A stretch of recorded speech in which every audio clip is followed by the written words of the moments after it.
जरा सोचो, सड़कों पर सोने वाला एक गरीब लड़का दुनिया का सबसे मशहूर फुटबॉल प्लेयर बन जाए। कुछ ऐसा ही होता है हमारी आज की कहानी में। ये एक सच्ची कहानी है एक 17 साल के लड़के माइकल की, जो अक्सर एक जगह से दूसरी जगह भटकता रहता था क्योंकि उसकी माँ एक ड्रग एडिक्ट थी। अब कुछ समय से वो अपने दोस्त स्टीवन के घर पर था। स्टीवन के पिता टोनी स्टीवन और माइकल को एक खास स्कूल में भेजना चाहते थे, लेकिन इस स्कूल में एडमिशन करवाना बहुत मुश्किल था। इसलिए टोनी ने कोच कॉटन से बात की और उसे बताया कि स्टीवन और माइकल दोनों बहुत अच्छे खिलाड़ी हैं। आखिरकार कोच कॉटन ने कहा कि वो स्टीवन और माइकल के एडमिशन के लिए प्रिंसिपल और टीचर्स से बात करेगा। आखिरकार प्रिंसिपल राजी हो गया और दोनों बच्चों को स्कूल में एडमिशन मिल गया। स्कूल के शुरुआती दिनों में माइकल को वहाँ पढ़ाई करने में काफी मुश्किल हो रही थी। वो टीचर्स की दी हुई असाइनमेंट्स और होमवर्क कभी समय पर पूरा करके नहीं लाता था। खैर, फिर रात को जब माइकल टोनी के घर पर था तो उसे टोनी और उसकी पत्नी के बीच लड़ाई झगड़े की आवाज सुनाई दी।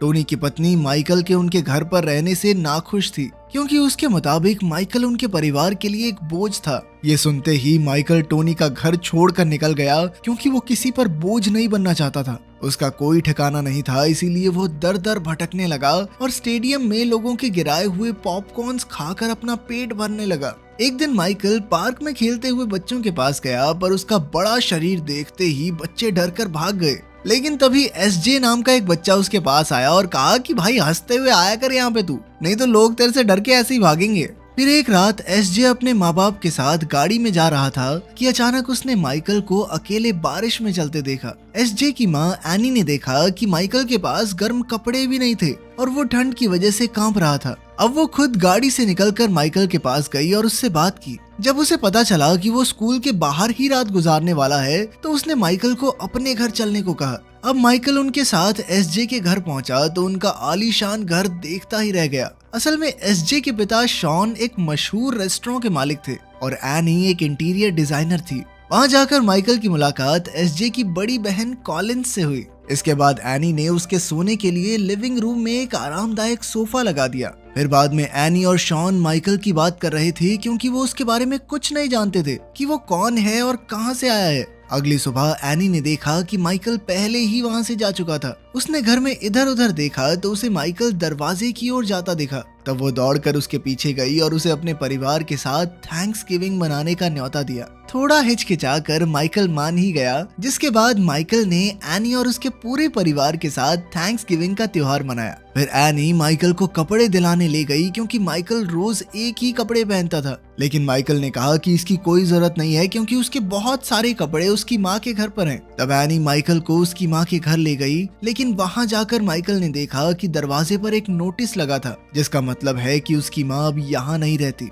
अब उसके पास सच में कोई कपड़े नहीं थे, इसीलिए वो एनी के कहने पर उसके साथ कपड़े खरीदने चला गया। कुछ ही समय बाद एनी ने माइकल को घर में ही एक कमरा दे दिया जिसमें एक मुलायम बिस्तर और कंप्यूटर भी था। इन सब चीजों के लिए माइकल एनी और उसके परिवार का बहुत शुक्रगुजार था क्योंकि उसे आज तक ऐसी चीजें कभी नसीब ही नहीं हुई थी।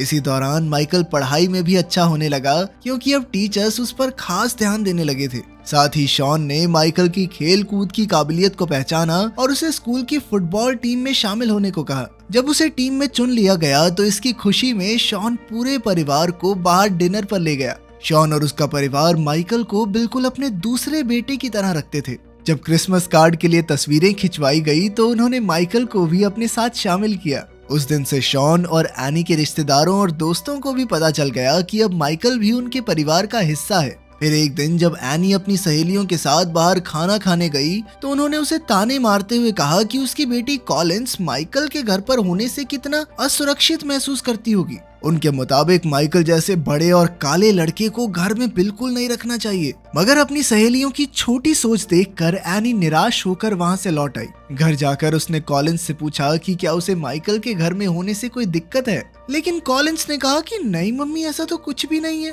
क्योंकि वो भी माइकल को अपने परिवार का हिस्सा ही मानती थी। उसकी ये बात सुनकर एनी को काफी सुकून मिला। इधर स्कूल में सभी बच्चे माइकल के काला होने की वजह से उसके साथ भेदभाव करते थे, लेकिन कॉलिंस ने हमेशा उनके साथ अच्छा ही बर्ताव किया। खैर, जल्द ही माइकल ने अपने स्कूल की फुटबॉल टीम के साथ ट्रेनिंग करना शुरू कर दिया। वो पहली बार फुटबॉल खेल रहा था, इसीलिए उसे रूल्स का थोड़ा पता नहीं था। कोच ने बड़ी मुश्किल से उसे रूल्स समझाने की कोशिश की, मगर फिर भी माइकल अक्सर गलती करता रहता। इसके बावजूद भी शॉन और एनी ने कोच कॉटन से बात करके कहा कि अगर माइकल को अच्छे से ट्रेनिंग मिले तो वो बहुत आगे तक जा सकता है। इधर माइकल भी पूरा जी जान लगाकर ट्रेनिंग कर रहा था, जिसमें एसजे उसका साथ देता।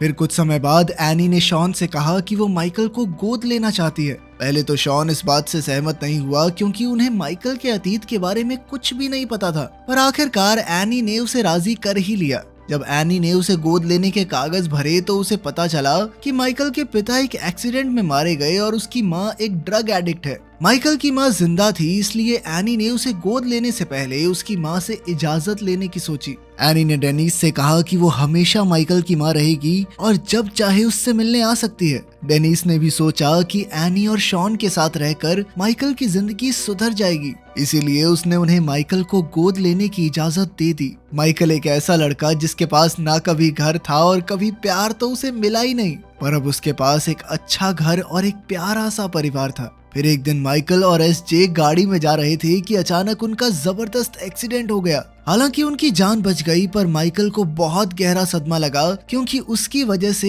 एसजे जख्मी हो गया था। वो लगातार एनी से माफी मांग रहा था, मानो उसे डर हो कि ये सब उससे छिन तो नहीं जाएगा। तब एनी ने उसे शांत करते हुए कहा कि इस एक्सीडेंट में उसकी कोई गलती नहीं थी, बल्कि उसने तो तेजी से गाड़ी मोड़कर एसजे की जान बचाई है। फिर कुछ दिन बाद फुटबॉल प्रैक्टिस के दौरान कोच कॉटन ने माइकल को फिर से डांटा, क्योंकि उसे रूल्स समझ ही नहीं आ रहे थे। माइकल पूरे जी जान से अपनी ताकत नहीं लगा रहा था, तो एनी ने उसके पास जाकर उसे समझाया कि उसे अपने साथियों की वैसे ही सुरक्षा करनी है जैसे वो अपने परिवार की सुरक्षा करता है। साथ ही एनी ने उसे एक अलग तरीके से रूल्स के बारे में भी समझाया। उसकी बात माइकल को समझ में आ गई और फिर वो रूल्स के मुताबिक खेलने लगा। तब से माइकल फुटबॉल का बहुत अच्छा खिलाड़ी बन गया और अब वो बड़े मैचेस खेलने के लिए पूरी तरह तैयार था। जल्द ही उसके स्कूल की टीम का मैच दूसरे स्कूल की टीम से हुआ। पहले तो माइकल की टीम काफी हल्की पड़ रही थी। दूसरी टीम के खिलाड़ी माइकल के रंग को लेकर उसका मजाक भी बना रहे थे। जब उन्होंने माइकल को धक्का देकर गिरा दिया तो कोच ने उसकी तरफदारी की।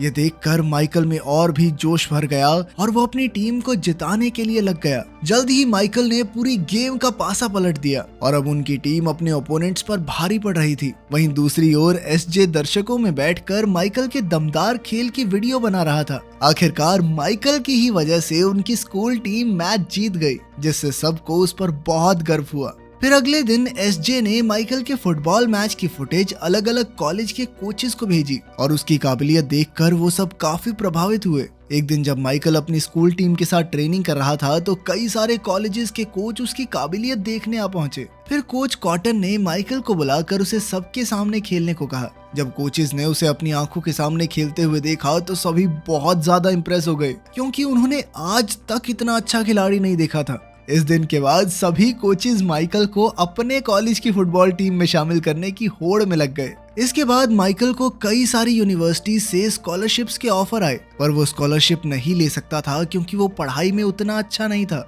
इन स्कॉलरशिप्स के लिए उसे अच्छे मार्क्स की जरूरत थी। तब एनी ने उसके लिए एक प्राइवेट ट्यूटर को बुलाया जिसका नाम था सुई, ताकि वो माइकल की पढ़ाई में मदद करे और वो स्कॉलरशिप लेकर अच्छे कॉलेज में जा सके। इसके बाद एनी और मिस सुई के साथ की बदौलत माइकल अच्छे नंबरों से पास हो गया। अब वो यूनिवर्सिटी से स्कॉलरशिप लेकर वहां एडमिशन ले सकता था। माइकल के पास बहुत सारे ऑप्शंस थे और उसका फैसला सुनने के लिए काफी सारे मीडिया वाले भी वहां पहुंच गए। आखिरकार माइकल ने अपनी यूनिवर्सिटी चुन ली और फिर उनकी फुटबॉल टीम में भी शामिल हो गया। इसके बाद जब वो कॉलेज जाने की तैयारी कर रहा था तो उसे NCAA की तरफ से एक इंटरव्यू के लिए बुलाया गया। फिर NCAA ने एक इन्वेस्टिगेटर को जांच करने भेजा, क्योंकि उन्हें शक था कि एनी और शॉन का परिवार माइकल के साथ इसलिए अच्छा बर्ताव करता है क्योंकि वो माइकल की काबिलियत का फायदा उठाना चाहते हैं। NCAA के मुताबिक माइकल ने शॉन और एनी के कहने पर ही उस यूनिवर्सिटी को चुना था, क्योंकि वो दोनों खुद भी वहीं से पढ़े थे। ये सारी बातें सुनकर माइकल इंटरव्यू बीच में ही छोड़कर वहां से भाग निकला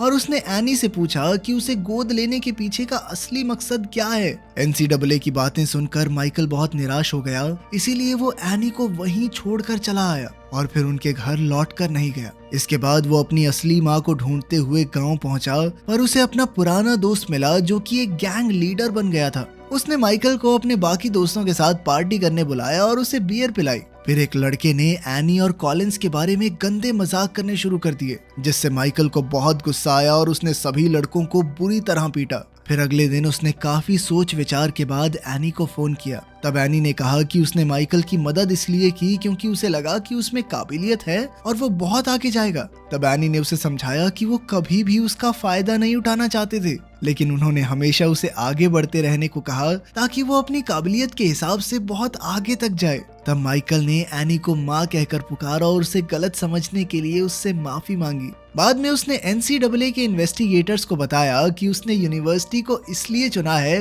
क्योंकि यहीं से उसके माँ बाप पढ़े हैं। आखिरकार कहानी के अंत में हमें असली माइकल और उसके परिवार की तस्वीर दिखाई जाती है। आगे चलकर माइकल अमेरिकन फुटबॉल का एक बहुत ही महान खिलाड़ी बना। तो तुम्हारा फेवरेट गेम कौन सा है? कमेंट्स में जरूर बताना। मिलते हैं अगली वीडियो में।